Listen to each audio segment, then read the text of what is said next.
একজন মানুষ যিনি কোনো রাজা ছিলেন না, ছিলেন না কোনো জেনারেল। তিনি ছিলেন একজন সাধারণ ব্যর্থ ছাত্র। তবুও তার বিশ্বাসে অস্ত্র ধরেছিল লক্ষ লক্ষ মানুষ। তার কথায় আগুন লেগেছিল, আর সে আগুনে মারা গিয়েছিল 20 থেকে 30 মিলিয়ন মানুষ। তিনি বলেছিলেন, আমি ঈশ্বরের পরিবার থেকে এসেছি। মানুষ তখন বুঝতে পারেনি এটা মুক্তির বার্তা নাকি ইতিহাসের সবচেয়ে ভয়ঙ্কর বিপ্লব।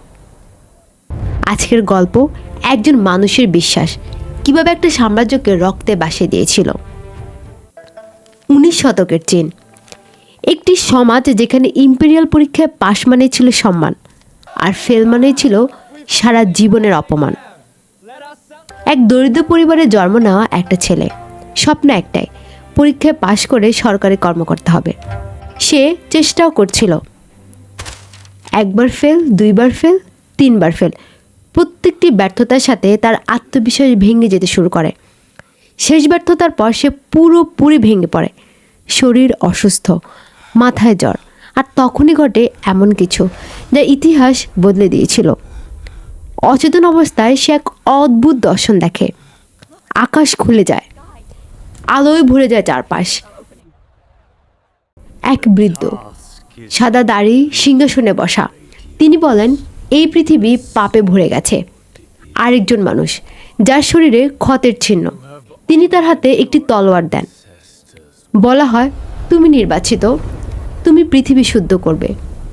জ্ঞান ফিরে এলে সে নিশ্চিত হয়ে যায় এটা কোনো স্বপ্ন ছিল না, এটা ছিল ঈশ্বরের আদেশ।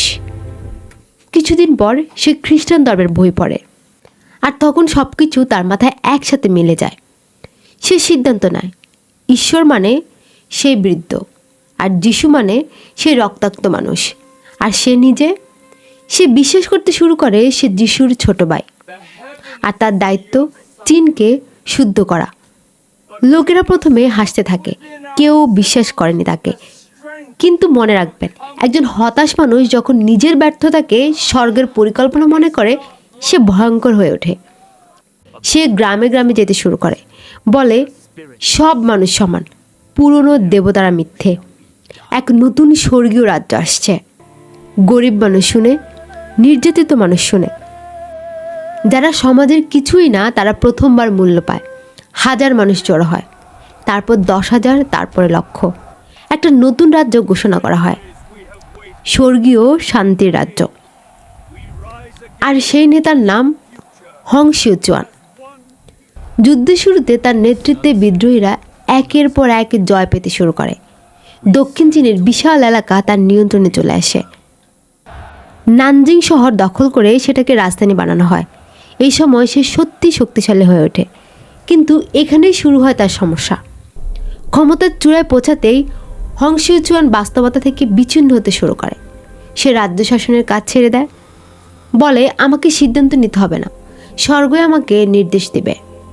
নিজের জেনারেলদের ওপর সন্দেহ শুরু হয়, ভেতরে ভেতরে ক্ষমতার লড়াই। এই দুর্বলতার সুযোগ নেয় কুইং সাম্রাজ্য। যুদ্ধ দীর্ঘ হতে থাকে, গ্রাম পুড়ে যায়, শহর ধ্বংস হয়, ক্ষুধা, রোগ, হত্যাকাণ্ড ছড়িয়ে পড়ে চারদিকে। শুধু সৈন্য নয়, নারী, শিশু, কৃষক সবাই মারা যায়। ইতিহাস বলে প্রায় 20 থেকে 30 মিলিয়ন মানুষ প্রাণ হারায়। এটা ছিল মানব ইতিহাসের সবচেয়ে রক্তাক্ত গৃহযুদ্ধগুলোর মধ্যে একটি। শেষ পর্যন্ত স্বর্গীয় রাজ্য ভেঙে পড়ে, নানজিং পতন হয়, বিদ্রোহ দমন করা হয়। হং শিউচুয়ান ক্ষুধা, অসুস্থতায় অথবা আত্মহত্যা মারা যায়। ইতিহাস আজও নিশ্চিত নয় তার শেষটা ঠিক কীভাবে হয়েছিল। এই গল্প শুধু যুদ্ধের নয়, এই গল্প বিশ্বাসের। যখন একজন মানুষের ব্যক্তিগত ব্যর্থতা নিজেকে ঈশ্বরের আদেশ বলে মনে হয়, তখন সেটা একটা দেশের জন্য মৃত্যু ডেকে আনতে পারে।